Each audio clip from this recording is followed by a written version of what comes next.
Nereti no saviem draugiem vai paziņām mēs dzirdam tādu padomu: nepērc putnu gaļu, tie taču tiek baroti ar stimulatoriem un pilni ar ķīmiju. Interesanti, it kā jau neviens pats savu kāju putnu fermā spērs nav, toties šis mīts izplatās no mutes mutē. Kā tad ir patiesībā? Vai putnu gaļa, kas tiek ražota lielās putnu fabrikās, savu svaru un apjomu iegūst dabiskā veidā?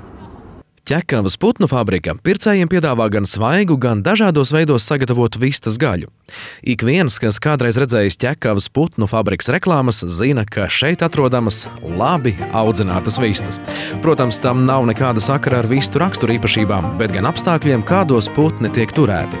Šī nu ir tā reize, kad arī mēs varam un drīkstam ielūkoties vistu mītnēs. Ja cilvēks joprojām strīdas par to, kura bija pirmā, vista vai ola, tad putnu fabrikā Ķekava viss ir skaidrs. Šeit visa sākums un pamats ir vista. Dejai vistu jeb māšu ganāmpulks tiek iepirkts Somijā. Īpaši aprīkotās mītnēs katrā uzturas apmēram 6800 vistu un 700 gaiļu. Tātad vienam gailim ir 10 sievas. Barības padeve, mikroklimats un gaismas režīms mītnēs tiek kontrolēts un nodrošināts ar specializētu datorprogrammu palīdzību. Ja cilvēku pasaulē parasti pie brangākām pusdienām tiek vīrietis, vistu kūtī viss ir pilnīgi pretēji.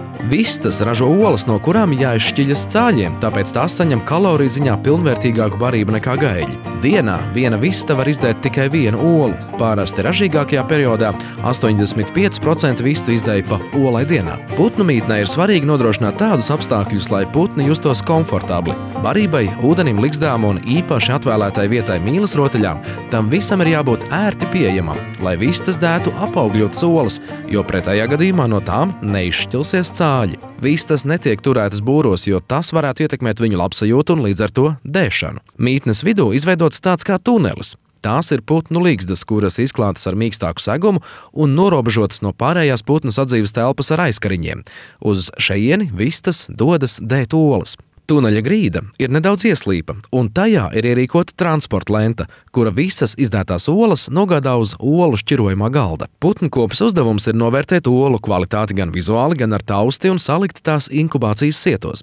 Patiesībā šeit vietā ir teiciens jāpietas kā ar jēlām olām, jo pieskārieni nedrīkst nodarīt kaitējumu ne pašai olai, ne topošiem cālītim, kurš oliņā jau ir aizmeties. Kad olas saliktas inkubācijas sietos un sakārtotas transporta paletēs, tās tiek vēstas uz inkubātoru. Inkubators ir kā putnu dzemdību nodaļa, tāpēc būtiski gan šajā, gan visos citos putnu audzēšanas un aprūpes posmos ievērot higiēnu un tīrību.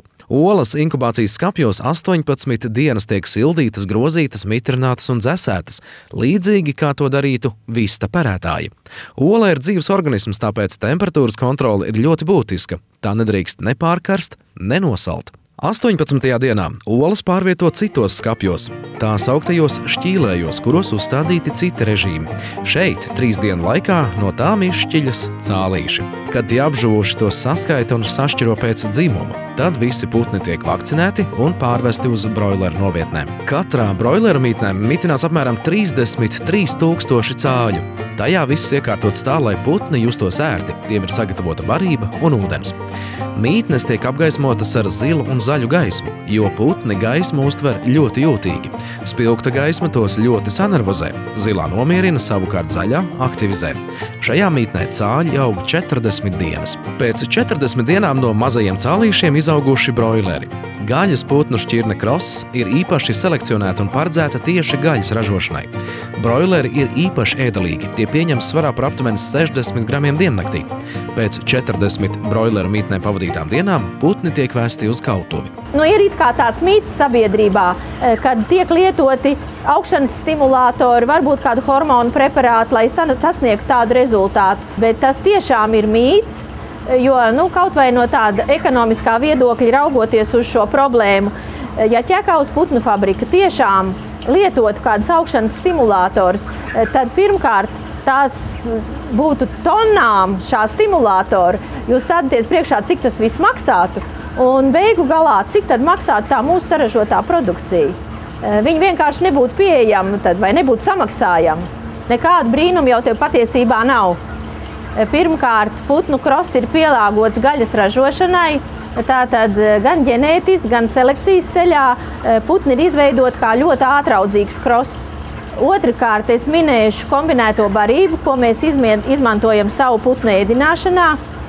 Tā ir pilnvērtīga barība, pēc noteiktas receptūras izgatavot, kurā absolūti viss tiek kontrolēts. Gan proteīna līmenis, gan enerģijas līmenis, gan minerālu vielu saturs.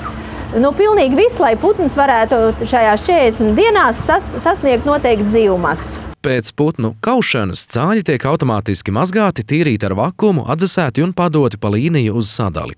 Neviens no ražošanas posmiem nebūtu iedomājams bez uzticīgiem darbiniekiem. Путной фабрике Кека работает сегодня 660 человек. Это огромная команда. И каждый человек в этом команде имеет свою роль. Это самый важный момент, это люди. И они часто определяют качество, конечно, и количество, что мы производим. Так что команда – это один из самых важнейших моментов. Bet tagad neliels ieskats, kā top viens no uzņēmuma produktiem – pusspārni lieliskie, kurus sāk ražot tikai pirms 3 gadiem, un tie tik īsā laikā kļuva par patērētāju iecienītu produktu, par ko liecina arī godalga gada prece 2008. Pēc atdalīšanas pusspārnos ar smalkām adatiņām inicē garšvielu sālījumu iekšpusē, lai gaļa iegūtu vienmērīgu garšu. Lai produkta pagatavošanu uz grilu vai pānas padarītu vienkārši un ērtu, pusspārnus no ārpuses rūpīgi samais ar garšvielu eļļu mērci, kas piedod pusspārniem to neatkārtojamo garšu. Gatavos pusfabrikātus fasē termoformēšanas iekārtā. Gatavajai produkcijai pirms došanās pie pircējiem tiek veiktas kvalitātes analīzes laboratorijā. Kā noteikt, vai tirdzniecības vietā pieejamā putnu gaļa ir svaiga? Nekādā ziņā nedrīkst būt ar izmainītu krāsu. Ja viņam jau ir kaut kāda smaciņa klāt, tad tas jau ir pavisam traki, tad tas produkts ir kaut kur pavisam atradies nepiemērotos apstākļos un nepiemērotā temperatūrā. Es nezinu, vai atļauj aptaustīt to produktu. Parasti jau veikalā to neļauj darīt, bet tad ir arī tāda jau produkts kļūst tāds lipīgs. Viņam jau vairs nav tāda normāls izskats, kā mēs uztveram produktu. Ja tas ir iepakots produkts, tad jau ir daudz vienkāršāk. Tad mēs vienkārši paļaujamies uz ražotāju. Mēs izvēlamies iepakojumu, paskatāmies, kas ir rakstīts uz marķējumu, gan par derīgumu laiku, gan arī par glabāšanas temperatūrām. Protams, ir jāpievērš uzmanība tam, lai iepakojums būtu pilnīgi vesels un nebūtu nekādu redzamu bojājumu.